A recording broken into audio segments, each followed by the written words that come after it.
अस्सलाम वालेकुम रहमतुल्लाह। मेरा नाम डॉक्टर तलहा वकार है। मैं न्यूरोलॉजिस्ट हूँ बाय प्रोफेशन और रावलपिंडी पाकिस्तान में प्रैक्टिस करता हूँ। आज का मेरा टॉपिक एक बहुत ही कॉमन और एक बहुत ही रेलेवेंट टॉपिक है और वो है शुगर की कॉम्प्लिकेशंस। शुगर एक नहायत ही आम बीमारी है जो कि पाकिस्तान में भी बहुत आम देखने को मिलती है और इसकी कुछ कॉमन अलामात हैं जिससे लोग इसको पहचान सकते हैं कि उनको शुगर हो गई है। मिसाल के तौर पर वज़न कम होना, प्यास ज़्यादा लगना, पेशाब ज़्यादा आना, छोटा पेशाब ज़्यादा आना, ये सारी अलामात ऐसी हैं जिससे शुगर, लेकिन ये ख़ास अलामात नहीं है। बहुत से लोग इसको मिस कर जाते हैं, वो ये पिक नहीं कर पाते हैं कि वज़न कम होने की क्या वजह हो रही है, हमें प्यास क्यों ज़्यादा लग रही है या पेशाब हमें क्यों ज़्यादा आ रहा है। तो या तो कोई समझदार आदमी या कोई डॉक्टर इस चीज़ को पिक कर सकता है। अगर आपकी फ़ैमिली में शुगर की बीमारी है तो आपके अंदर भी शुगर होने के चांसेस ज़्यादा हैं। बाकी दुनिया में ख़ास तौर पे जो मशरक़ी ममालिक हैं उनके अंदर मोटापा शुगर का एक बहुत मेजर रिस्क फैक्टर होता है, लेकिन हमारी जो पॉपुलेशन है उसके अंदर मोटापे के बगैर भी शुगर आ जाती है। ये साउथ ईस्ट एशिया या सब कॉन्टिनेंट की जो पॉपुलेशन है उसके अंदर ये भी चीज़ देखी जाती है।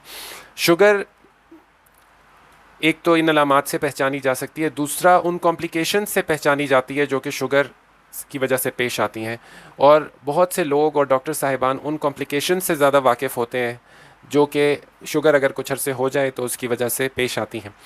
उन कॉम्प्लिकेशंस के अंदर, क्योंकि मैं न्यूरोलॉजिस्ट हूँ तो पहले मैं न्यूरोलॉजिकल कॉम्प्लिकेशंस मेंशन कर दूँ। एक तो नसों का कमज़ोर हो जाना जो कि अमूमन पाँव की नसों से शुरू होता है, और अगर ये आगे बढ़ता रहे, शुगर का कंट्रोल अच्छा ना हो, तो वह हाथों की नसों से भी बढ़ के और आगे तक चला जाता है।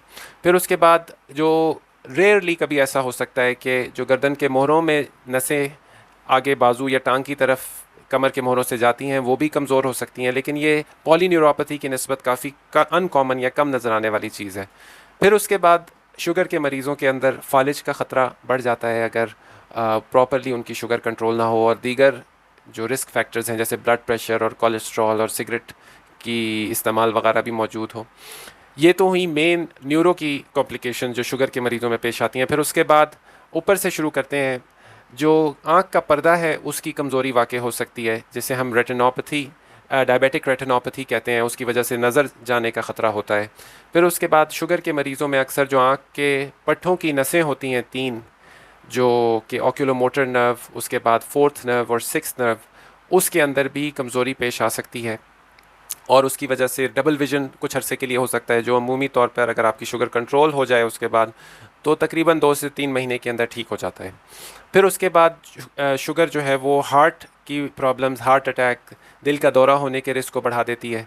फिर उसके बाद जो है शुगर जो आपके स्किन है उसके ऊपर भी जो है असरअंदाज होती है। उसकी वजह से स्किन की जो सेहत है, उसकी जो लचक है वो मुतासर होती है। और इन शॉर्ट मैं अपने पेशेंट्स को भी ये बात बताता हूँ कि अगर आप शुगर को अपने कंट्रोल नहीं कर रहे हैं तो आप अपने आप को तेज़ी से बुढ़ापे की तरफ लेके जा रहे हैं, क्योंकि जो इंसान के अंदर दिल और फेफड़े और गुर्दे तो नज़र नहीं आते लेकिन उनकी जिल्द नज़र आती है ऊपर, और जिन लोगों की शुगर कंट्रोल नहीं होती उनकी जिल्द कम उम्र में लटकी लटकी झुर्रियों वाली और कमज़ोर और कम सेहत वाली हो जाती है। तो स्किन के ऊपर भी शुगर का असर पड़ता है। फिर उसके बाद गुर्दों पे शुगर का असर पड़ता है।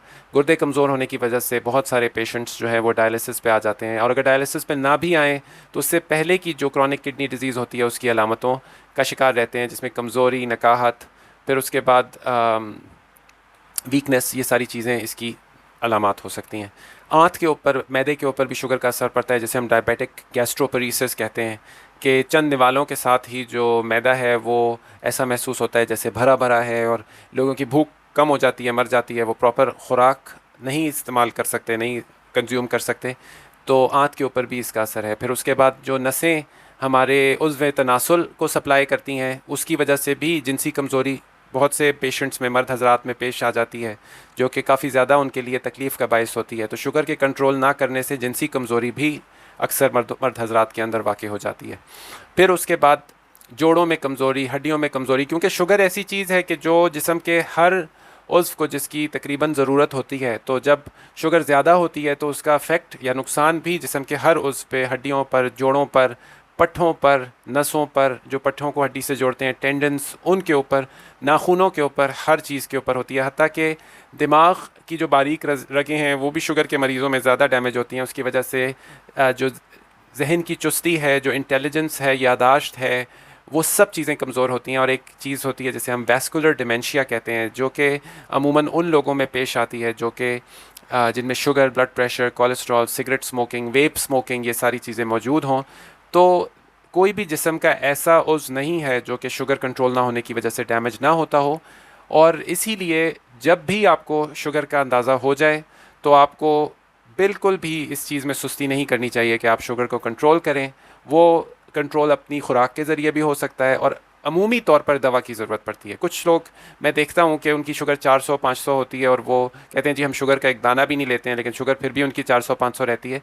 ये समझना बहुत ज़रूरी है कि शुगर जिस्म के अंदर भी बनती है। अगर आप शुगर का एक दाना भी ना लें, कोई फ्रूट ना खाएं, फिर भी जिगर जो है वो ग्लूकागॉन एक ऐसा केमिकल होता है, उसके अलावा ग्लूकागॉन तो एंजाइम, ग्लाइकोजन एक ऐसा केमिकल होता है जिसको कन्वर्ट करके शुगर बनाती है और फैट्स को भी रिजॉल्व करके जिगर जो है वो शुगर को बना सकता है। इसकी वजह से शुगर सिस्टम के अंदर, ब्लड के अंदर रहती है, जिसकी वजह से वो डैमेज होती रहती है। तो खाली परहेज़ और खाली एक्सरसाइज अमूमन शुगर का पूरा इलाज नहीं होती है। इसके लिए आपको अपने डॉक्टर साहब, चाहे वो एंडोक्रिनोलॉजिस्ट हों जो शुगर के माहिर होते हैं, या फिर कोई मेडिकल स्पेशलिस्ट हों जो कि, क्योंकि शुगर कॉमन बीमारी है, वो भी इसके माहिर होते हैं, तो इनकी मदद हासिल करनी चाहिए ताकि आप लंबी उम्र तक शुगर की कॉम्प्लिकेशन से बचे रहें, लंबी उम्र तक जवान रहें, लंबी उम्र तक भरपूर ज़िंदगी गुजार सकें और जो कुछ भी हमें अल्लाह ताला ने इस दुनिया में करने के लिए भेजा है, यानी अल्लाह ताला की बंदगी, वो अच्छे तौर पर और भरपूर तौर पर सर अंजाम दे सकें। मैं उम्मीद करता हूँ कि इस टॉक से आपको आपकी नॉलेज में इजाफ़ा हुआ होगा और आपको अपने ज़िंदगी का लाहे अमल डिसाइड करने के अंदर मदद मिलेगी इंशाल्लाह। मैं आपसे दुआओं की दरख्वास्त करता हूँ। अपना भरपूर ख्याल रखिएगा। अस्सलामु अलैकुम वरहमतुल्लाहि वबरकातुहू।